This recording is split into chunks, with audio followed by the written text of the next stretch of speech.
Olá, eu sou Fernando Gabeira e este é o programa Capital Natural. Vamos falar hoje de economia florestal, ou seja, das opções econômicas que o dono de uma área de florestas tem para manter em pé, aplicando o chamado manejo sustentável, que não é sair por aí destruindo a floresta torta e à direita. Dentre essas opções, a produção da madeira é a mais difundida. Mas será que é possível dizer hoje que a produção da madeira está sob controle no Brasil? Ou o consumidor está comprando gato por lebre? Que chance tem o consumidor de escapar de uma participação involuntária na cadeia de destruição das florestas brasileiras? Qual a situação da madeira no Brasil hoje?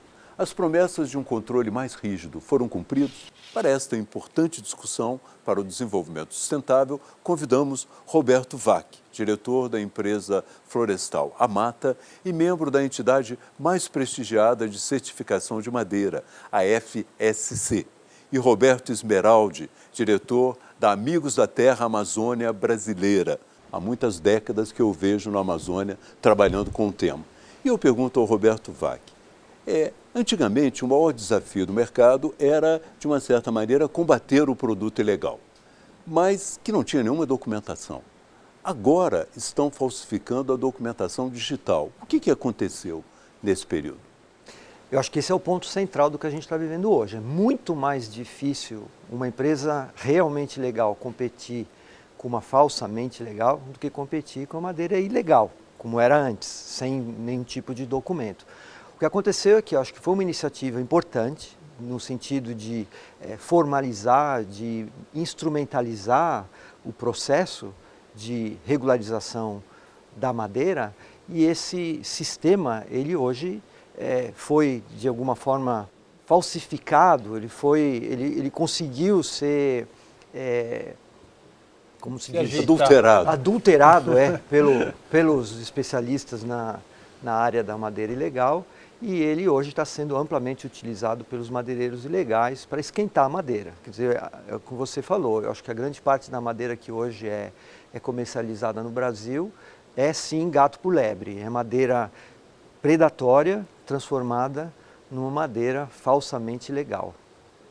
Esmeraldi, os dados mais recentes que nós temos indicam que 33% da matéria extraída na Amazônia, ela não tem uma procedência legal. A sua presença em campo, o seu conhecimento da região, confirma mais ou menos essa situação? Em relação à procedência legal, provavelmente essa é a ordem de grandeza, sim, hoje.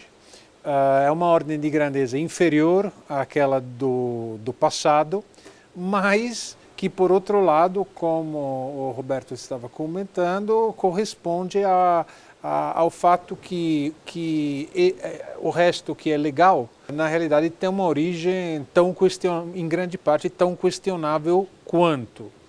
E não é só na madeira aquela que chega como madeira até nós, mas também aquela que passa por processo de transformação. Veja, por exemplo, aquela que vira carvão para virar aço de nossas geladeiras, de nossos carros, de nossos produtos na siderurgia em geral, que tem, ela é invisível, aquela madeira que faz parte desse processo produtivo. Então, o consumidor, além de aquele que compra gato por lebre, aqui nem sabe que tem gato, que tem lebre no produto que ele está comprando. Ele acha que é boi. Em 2005, o governo criou o documento de origem florestal. Ele queria combater as fraudes. O que aconteceu? O que deu de errado nesse sistema? Eu acho que nós acabamos substituindo uma fraude em papel por uma fraude digital. Ou seja, o foco foi no sistema. Se achava que era o sistema que estava furado. E, na realidade, não se considerou o elemento humano, que é crítico dessas questões. Ou seja, quando tem um elemento humano que está induzido por uma série de normas, inclusive, de dificuldades que às vezes estimulam a vender facilidades, que é levado para a corrupção, ele adapta o sistema que tiver a essas exigências. Então, o foco só no sistema, achar que tinha uma ilusão que, fazendo isso no computador, aí vira imune. Não, os computadores a gente sabe que são tão bons ou até oferecem formas mais criativas de burlar as normas do que outros. Então o problema, eu acho, não teve uma intervenção sistêmica nas normas que estão atrás disso. Se manteve aquilo e se mudou a interface digital em vez de papel. Aqui, até o ano passado, o governo federal cuidava da fiscalização. A partir de 2011, passou isso para os estados. Isso foi bom? Foi ruim? A coisa funcionou ou não? Por quê? Eu acho que o processo, né, de transferência dessa responsabilidade para o Estado começou um pouco antes. É um processo que não está sendo feito, no nosso entender, da forma como deveria. Os Estados não estão instrumentalizados para assumir essa responsabilidade. Eu acho que a questão não é que os Estados não devam ter a responsabilidade. Eu acho que sim, é bom que os Estados tenham essa responsabilidade, mas é preciso que o sistema como um todo consiga captar se os estados estão fazendo as coisas da forma como devia. Ou seja, a transferência para os estados causou uma perda completa de controle. Nós estamos no pior dos mundos. Antes a gente havia uma hipercentralização com uma dificuldade burocrática muito grande. Nós passamos por uma completa descentralização e perda de comando. Isso faz com que a origem dos documentos de manejo não tenha controle. E é o principal foco de falsificação dos documentos de madeira. São planos de manejo que não se sabe aonde estão localizados, que não se sabe se realmente existem. Grande parte deles estão localizados em áreas completamente inacessíveis, outros em áreas já desmatadas. Então, eu acho que o ponto central é que o processo não é necessariamente ruim.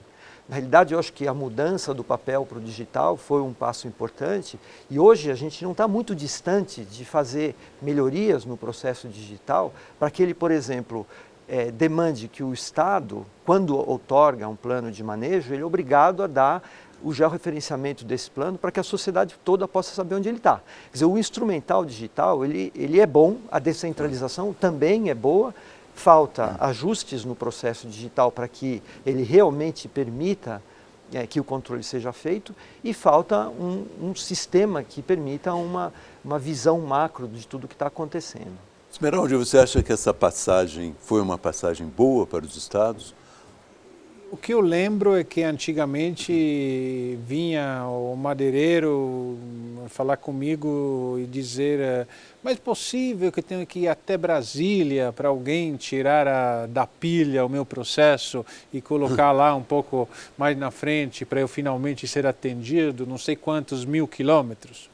E hoje passou para ter isso com a capital do estado dele. Isso que antes, eu não sei o que é pior, é difícil comparar. Eu acho que mais do que um problema de influência, de interesses escusos, que às vezes tem, né, porque você é mais próximo deles e às vezes tem uma influência mais direta, mas não chega nem a ser esse tanto o problema. O problema é realmente falta de atendimento, de estrutura para dar vazão àquilo que é a demanda. E eu acho que a falta também de controle social, porque quando você não tem estrutura do Estado, você tem que ter pelo menos um pouco de controle social que te ajuda. Hoje, com as redes sociais, etc., é fácil, né? Se tem alguém que diz: olha lá, no meu vizinho estão fazendo a coisa errada. Claro. Então, você pode não ter o fiscal para mandar lá toda semana, mas você sabe que quem faz a coisa errada enfrenta o risco,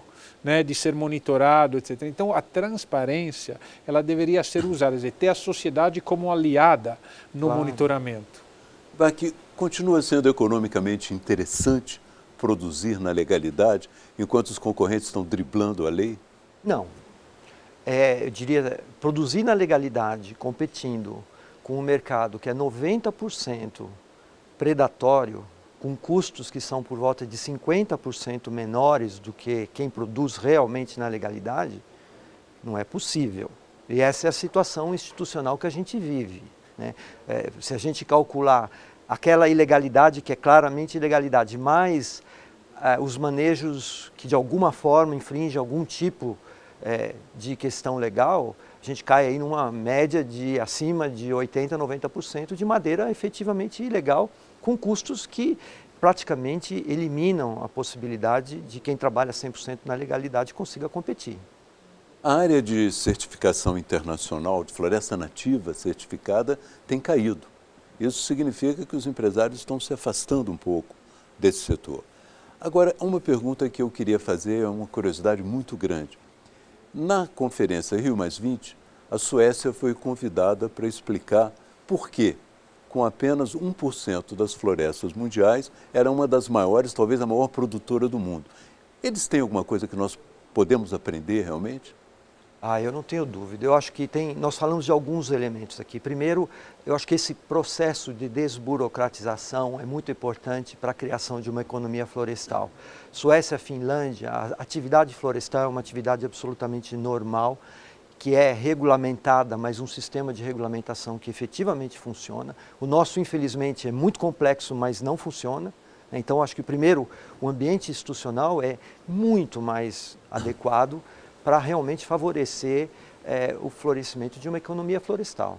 Investimento em tecnologia e conhecimento, principalmente, que é o que faz a diferença para países que têm parcela de recurso primário tão pequeno, ter, na realidade, liderança no mercado. Agora, o investimento de tecnologia, pegando o gancho aqui do Roberto, acho que o investimento de tecnologia ele está automaticamente ligado com uma base empresarial que faça sentido, né? Eu acho que a gente tem dois problemas. Um é que o investimento do Estado em tecnologia relacionada à floresta é absolutamente ridículo. Segundo, sem o incentivo, que é, na realidade, as condições para uma empresa, para o setor privado funcionar na Amazônia, é muito difícil que a gente consiga passar a criar essa espiral positiva que é do desenvolvimento tecnológico.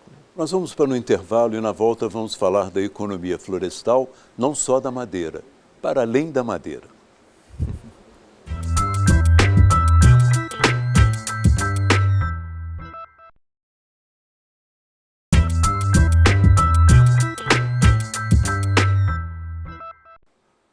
Olá, estamos de volta com o programa Capital Natural, hoje falando de economia florestal. Apesar das áreas florestais protegidas terem aumentado no mundo nas últimas décadas, nós estamos mantendo as árvores de pé, apenas 3% do total dessas áreas na América Latina tem uma exploração economicamente sustentada. Como explicar isso? Não é? O que podemos fazer para transformar esse processo? Indústria, cadeias, agregação de valor associado àquilo, à exploração primária. A única maneira que a gente consegue estruturar e gerar valor e emprego e, portanto, ter uma sustentabilidade em cima desse tipo de negócio na floresta e nas áreas próximas da floresta, é fazer com que elas gerem arranjos produtivos locais. Então, não é só o trabalhador que tira a madeira ou a castanha, ou não sei o que, mas é a indústria local, onde talvez a esposa dele está empregada para fazer o biscoito de castanha, aquela que prepara os móveis e é aquela que trabalha na pesquisa em cima dos produtos, ou é o hotel que trabalha com o turismo gastronômico dos produtos da castanha. Então, se não tiver isso, é difícil que você consolide uma economia florestal. O senso comum é de que uma floresta protegida, ninguém deve tocar nela. É uma espécie de um santuário. Mas qual é a função da economia florestal para o desenvolvimento da Amazônia e para a sorte daqueles 20 milhões de pessoas que podem depender dela?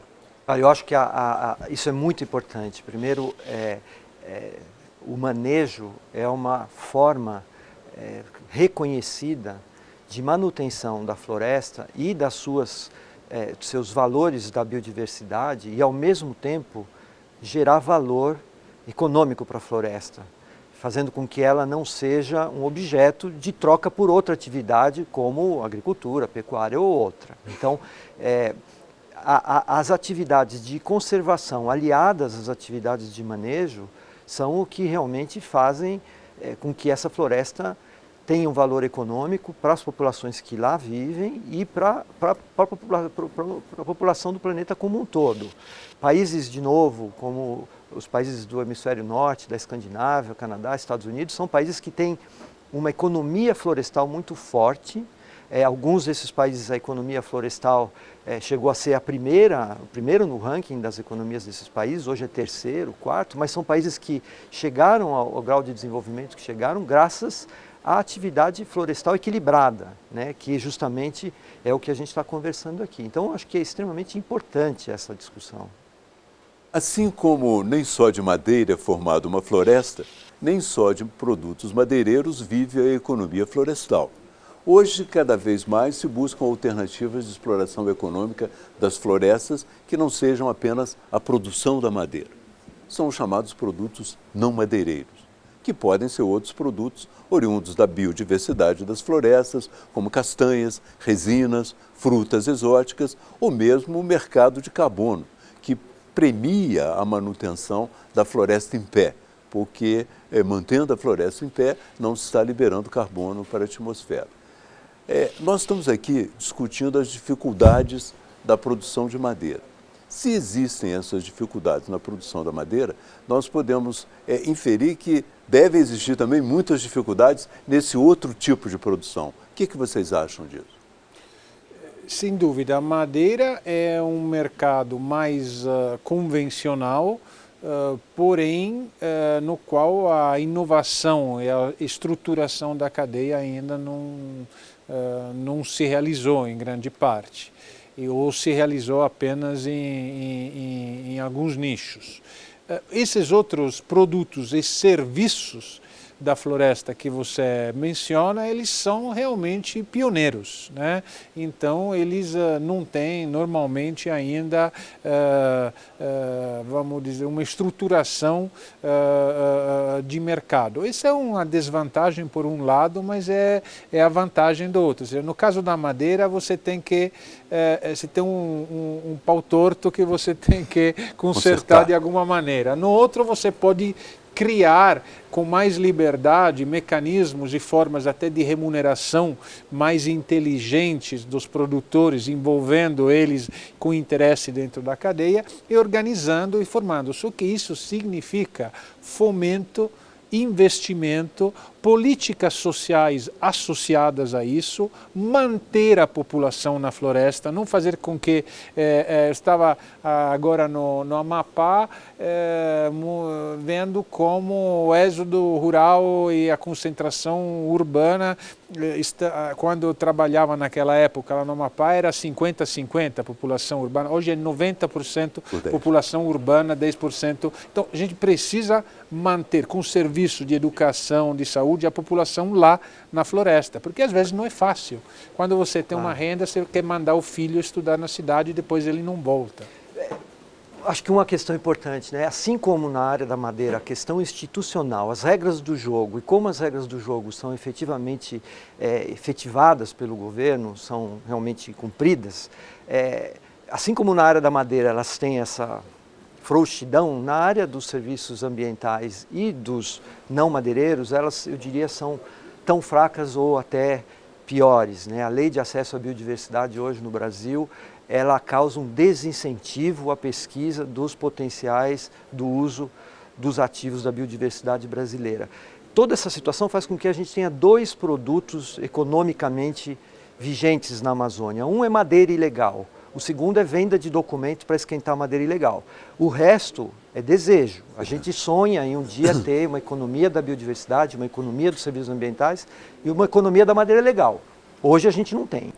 Existem, apesar das dificuldades, já produtos que não são madeireiros na floresta. Alguma coisa já existe, não? Claro, claro. Eu acho que o grande ponto é no campo macro da grande economia de metade do nosso território, é que eu digo que é uma economia absolutamente incipiente. Existem, sem dúvida nenhuma, exemplos aqui e ali de produtos que estão sendo comercializados, industrializados, a castanha, o açaí, o guaraná, o próprio pau rosa, etc. Existem produtos, mas eu acho que o grande ponto é que se você somar o valor econômico de todos esses produtos, o impacto econômico, o impacto social relacionados a esse produto, diante do desafio de metade do território brasileiro, eles são completamente incipientes. Você tem, por acaso, dados do impacto hoje existente da produção não madeireira existente? Nós já temos dados do impacto dela, da relação dela com a produção madeireira? Não. Acho que, infelizmente, dados sobre a economia florestal amazônica são paupérrimos, são completamente não confiáveis, começando com os madeireiros, mas sobre os não madeireiros nós basicamente falamos de uma economia informal. A economia formal de não madeireiros deve representar menos de 20%, se representar, ou seja, os dados econômicos são completamente não confiáveis e não existem. Vamos fazer mais um intervalo e no último bloco do programa vamos falar um pouco do mercado de carbono. E também vamos ouvir as possíveis soluções para os problemas da economia florestal.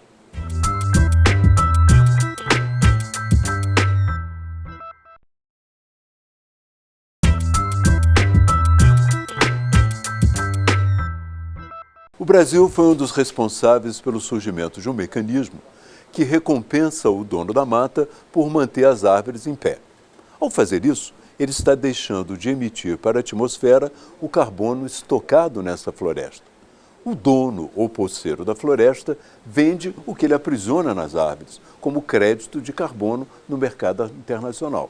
O nome desse mecanismo, REDD, significa redução das emissões por desmatamento e degradação. Vac, o Brasil ainda tem tanta dificuldade para garantir a legalidade da cadeia produtiva da madeira, que é o mais básico. Como é que nós vamos implantar um mercado mais sofisticado como este, que é o mercado de carbono? Acho que é um grande desafio, o que não quer dizer que a gente não tenha que, de alguma forma, nos manter na liderança desse processo. Eu acho que a gente tem hoje exemplos interessantes de como esse mecanismo está sendo aplicado, talvez em pequena escala, mas eu acho que a economia florestal ela é uma combinação de todos esses valores florestais, o madeireiro, o não madeireiro e os serviços ambientais. Realmente o desafio institucional é monstruoso, mas eu acho que a institucionalização da atividade madeireira, da regulamentação do que acontece nas propriedades, da ordenação fundiária, dá os fundamentos para que esse tipo de mecanismo também se desenvolva. Beraldi, na sua opinião, qual é a perspectiva desse mecanismo? Aquele de casar com outras atividades, não se justificar como um negócio em si. Eu não acredito muito em carbono como um negócio individual. Eu entendo carbono como componente de uma cesta onde ele contribui a tornar mais rentável uma atividade madeireira, uma atividade de manejo, mas também atividades de outros serviços como o turismo que são sinérgicos. Ou, por que não, sendo que o carbono ele é em parte sequestro, como se diz, e em parte é desmatamento evitado, ou seja, aquele que já está no chão, ou na floresta, ou no solo, que você evita que saia, e aquele que você capta, por exemplo, associado a atividades como pecuária, que ao aumentar sua produtividade, ao recuperar florestas e melhorar solos, elas